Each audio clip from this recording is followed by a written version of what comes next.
Ага, да, смотри, как это вообще делать. А, в смысле? Да. Я ходила сразу с первого удара, давай. Давай еще раз.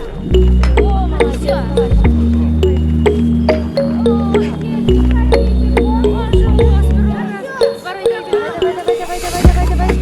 Тебя как зовут? Камиль, давай быстрее. Тебя как зовут? Гузель, Камиль, давай быстрее.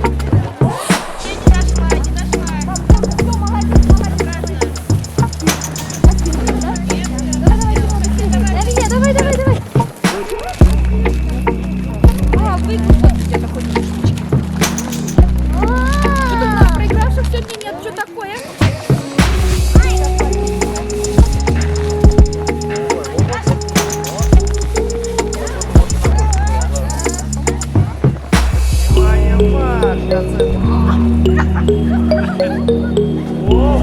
Вот, давай. Давай.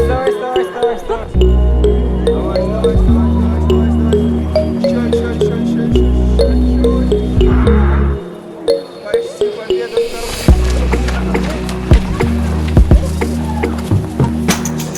Вот тут полный привод. Давай, в дерево не врежься. На старт внимание марш, я не поехал. Не могу.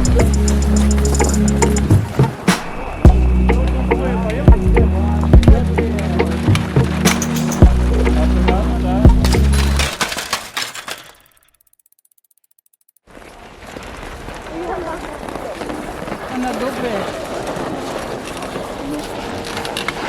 Сидя надо ехать, да.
Hadi aşağı gidecek.